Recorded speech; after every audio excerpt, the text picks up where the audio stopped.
Forbes. Scott. Hello. Hello, it's Neil Waters. Oh, g'day, mate. How are you? Good, how you doing? Well, thank you. Excellent. How's your weekend? Yeah, been pretty productive. Had to wade balls deep through the Ringarooma River yesterday to go and get a few cameras, so that was fun. Yeah, had a little bit of rain down there, I hear. Yeah, it had a bit. It was pretty cold, but yeah, the river was down enough to get across, but yeah, it was still pretty chilly. That time of year, it'll start warming up shortly. Yeah, it wasn't too bad last night. It was almost balmy last night. I didn't even have a jumper on, and the fire wasn't on, so it's trying to be spring, but we don't really. We get like this winter that lasts for 9 months, and then we get like a spring for 2 months, and maybe 1 month where it might get into the high 20s a few times, and that's about it. Oh, that's it. Yeah, then it gets cold again. Yeah, and it's just frosty as out my way, but yeah, up there in the hills. Yeah, it's sort of rolling hills out this way, but there's mountain sort of pop out of the ground everywhere. There's not too far from the Blue Tier. That's a decent range of mountains, sort of thing. But yeah, it's could have studded mountainous sort of area. Yeah. So you had a sighting a few years back. I did, yeah. Quite a few years back now. It would have been winter in '99. Okay, yep. And it was over the back of what's called Mount Cluny in southeast Queensland on the New South Wales border. So yep. 100 k's or so inland from the coast. Yep.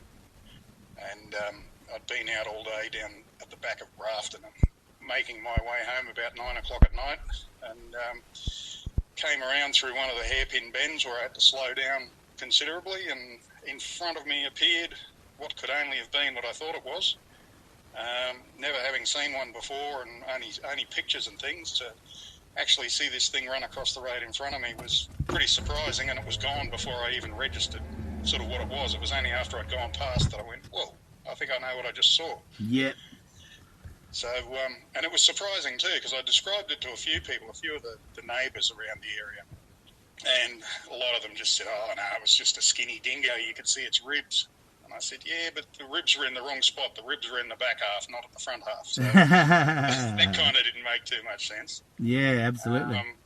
But yeah, what surprised me when I sort of, recollected seeing the thing back to people, and they said, well, what did it look like? And I said, well, it looked like two animals in one. It was like the front end was a Great Dane and the back end was a Greyhound.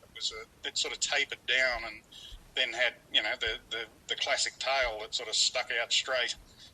But it ran oddly too. It was almost like it was, I'm hoping it wasn't hurt, but it looked like it was dragging itself on its front legs, and its back legs were just like, just there for show. They weren't really doing much. So when I described that to a fairly well-known naturalist down here on the Gold Coast, he didn't dismiss it outright. He said, well, there's every chance it is what you think it is that you saw there. Okay, was that Gary Oppett? No, that was the daughter and son of David Flay. Oh, okay, yep. Yeah, so they've lived down in Numinbah Valley for many years and seen a lot of strange beasties. Yeah, no doubt. Yeah, I had a fella report a Thylacine sighting from Mount Tamborine only in the late 90s, I think it was. Okay. In his backyard. So yep. there's a lot of things out there still. They managed to get around these bushfires we keep having. Yeah, they seem to. I think where I saw this one probably doesn't get the bushfires quite so badly through it, because it's on the southern escarpment of Mount Cluny, and it's that Arctic beach rainforest. Yeah, right. So she's pretty cold. Wet through there. Pretty cold and pretty wet. That'd be a little pocket that I would imagine things could sort of hide in when the firestorms come through. Yeah, I came up through Grafton and that part of northern New South Wales only last year, and there's some pretty rugged country up there still in some of those valleys. Oh yeah. Pretty thick. We reckon there were places there that humans hadn't seen potentially ever, but certainly not for a lot of years. Not since the blackfellas were up there. Well, since they were there, and my neighbour up there used to work for the rabbit board, riding the fence all the way through from, I think it must have been at the back of Tweed somewhere, through to where our place was at Mount Wilson, south of Boona. And yeah, he claims to have seen some pretty strange things in the bush, but also hasn't penetrated in probably more than 50 feet from the rabbit fence either side because the bush is just so thick you just can't get through there. Yeah. Yeah, it's like that in lots of parts of Tasmania as well. Yeah. So, Yes. when you saw this thing, what time of day was it? It was It would have night. been, about 9 o'clock at night. Yeah, and it was dark because it was winter. Dark and winter, and it got lit up in the headlights as I came around the corner. And, literally ran across a single lane bitumen road in a few seconds and was gone into the bush on the other side. Yep. Long enough for you to see what it was, though. Well, yeah, long enough for me to look at it, and then as I passed, I went, "Phew, wow, is that what I just saw?" Yeah, yeah. Unfortunately, it was before the days of dash cam or anything interesting like that, so... Yeah, look, even with dash cams, you're not guaranteed you're going to get really great footage at night. No, Daytime, if it's up close, you'll be all right, but yeah, at night, from a distance, it's just an animal running across the road, really. Just a blur, yeah. Yeah. So everyone raves on about dash cams, but they're, at night time, they struggle. Oh, they're even useless just for traffic problems at night if you're trying to look at a number plate or something, so... Yeah. Yeah, they're not going to be much good in a car, but... The thing you mentioned about the gate is pertinent to just about every person that I speak to, you know that? Really? Yeah, they nearly always say it was running really awkward, like it was injured or drunk or had a peculiar gait. That's in about, I'm going to say 95% minimum of the sightings, people mention that fact. Yeah. There's a video on YouTube by a fella called Paul Day, and he filmed this thing in South Australia, and it's almost running like a rabbit with its front feet and kind of hopping and skipping with the back feet. Yeah, just sort of dragging the back legs up like they were... Yeah, and sometimes it'll swap. It'll hop with one leg and then it'll hop on the other leg briefly and back on the other leg. It's really peculiar, but if you use YouTube, have a look at that Paul Day clip. And Paul Day, yeah. Yeah, Paul Day Thylacine from 2017. Okay. And it's in South Australia, and it's in an area where they've been seen for literally hundreds of years. Yeah. But they don't exist, right? Yeah, well, that's it. That's what we're told. Yeah, because science knows every frickin' thing. Yeah, well, I mean, as we know, they're finding different species of frogs and marsupials up our way all the time, so... yeah, and there's a lot of national park and a lot of rugged country in that border ranges area between New South Wales and Queensland. Oh, yeah. There's heaps of country up there. There's yowies up there. There's all sorts of weird shit up there. Yeah, well, the people out there at Woodinbong are definitely, they know they got yowies out there. Yeah. I've been up through there a couple of times visiting people in Queensland and gone for like day trips up through there. It's just pretty amazing country still. Yeah, so it's good that it's still being locked up and it is a wilderness area. Yeah. So how close were you to this? Maybe 20 metres in front of you, or? Oh, it would have been closer than that. It was as I was going through one of those deep hairpin bends coming through across a creek, and it just darted up in the headlights in front of me, so it would have been 20, 30 feet at the most in front of me. Yeah, okay. Not far at all then. Not far at all, no. I got a good look. Yep. But a very fleeting look, unfortunately. Yeah, never mind. How big was it compared to a breeder dog size? Oh, it was big. It was not, probably, as the neighbours had said to me, it was probably a dingo. I said, no, it seemed thicker than a dingo. It had the big solid front end on it, so it was... And they have a curly tail. Their tail curls upwards. That's right, yeah, so clearly it wasn't a dingo. It's really hard to confuse a dingo with a thylacine. It really is. People say this online. The explanation up here. It's a mangy fox. Dingo. Oh, it's a dingo. It ain't a dingo, I'm telling you. It's got nothing in common with a dingo apart from 4 legs and 2 ears and a tail. Yeah, nothing like a fox. So, yeah. I'd say sort of Labrador, German Shepherd size in the front end. Yeah. Well, you said Great Dane cross with a greyhound. They're both reasonably tall animals. They are, yeah. Yeah, so it wasn't small. Yeah, and it had a big, thick-set head, did it? Big, fat, boxy head. Yeah, be a male. And big shoulders. That's why it was so big. That'd be like the alpha male for that area.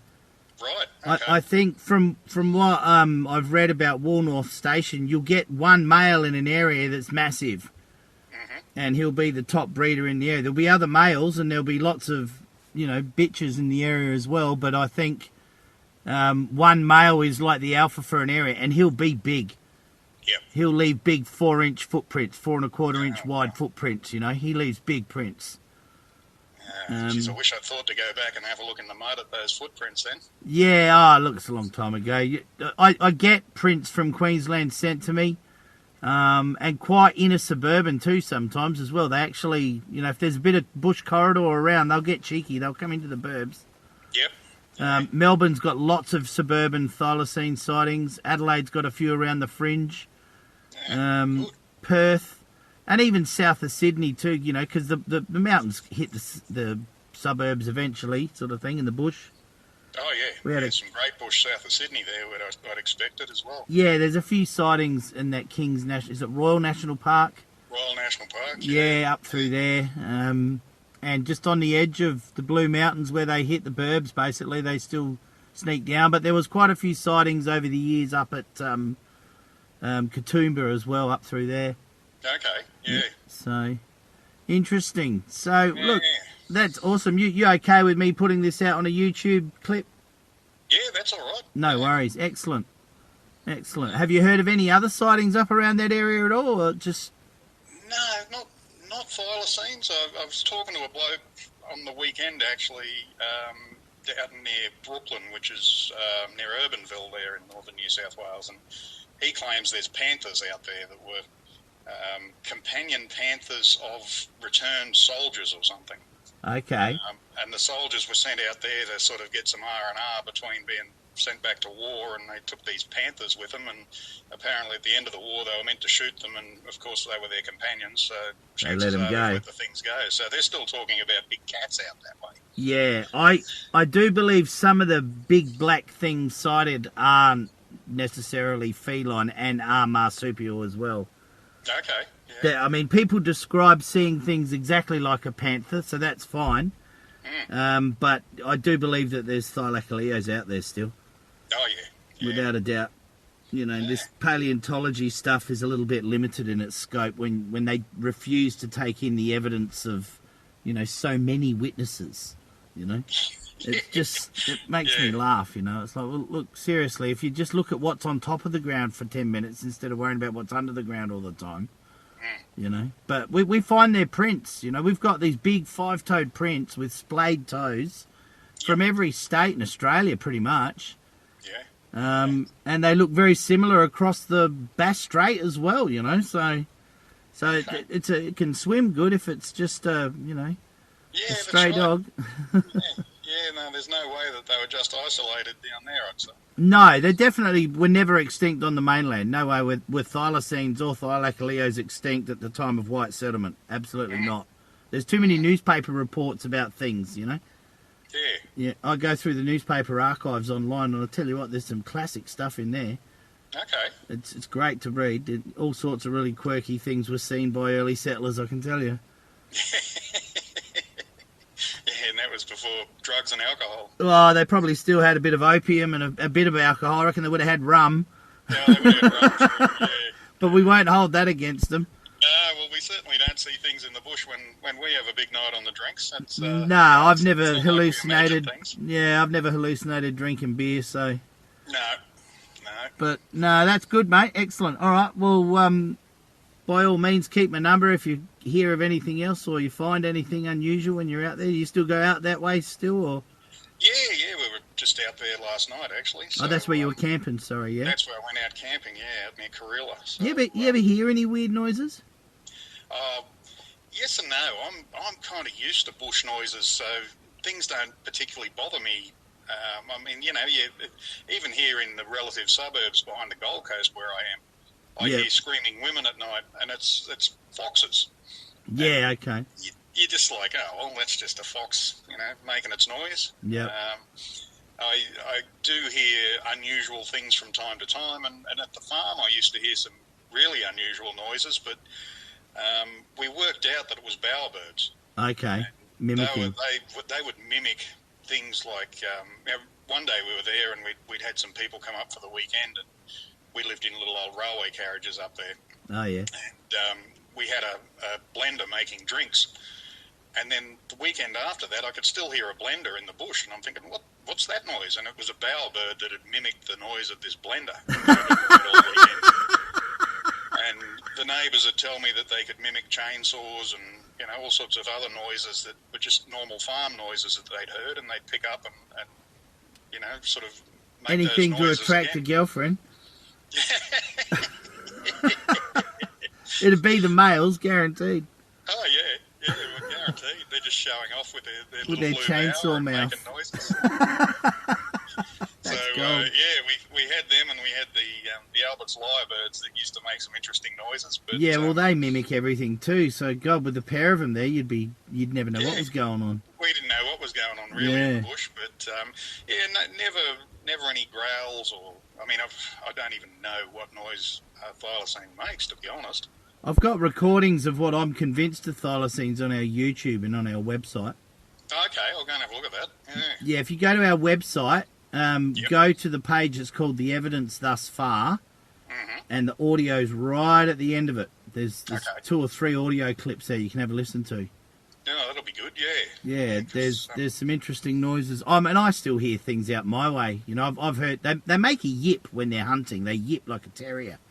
Okay. It's not a yap. It's more yip yip. It's really high pitched.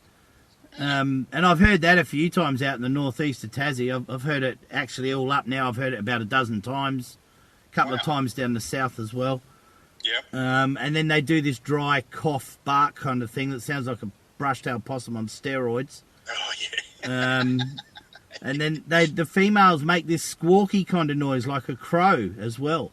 Okay. And I reckon that's when they're calling their young. Yeah. We got a recording of that from Western Australia.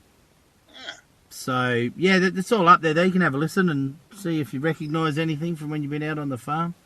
Yeah, well, we'd have probably not even noticed because the koalas make a horrible grunting noise. Yeah, they sound like feral pigs at some point in their career. Geez, They're the shocking. first time I heard one of those, it's a big bull koala in a gum tree calling for a girl. And Yeah. I thought, what is that noise?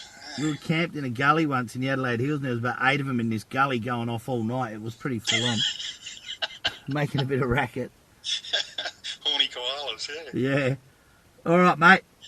Okay, good Great to talk. talking to you, Scott. Thanks very much for your time. And like I said, if you think of anything else, by all means, give us a ring. Okay, mate, we'll do. Cheers. See you later. Ta-da.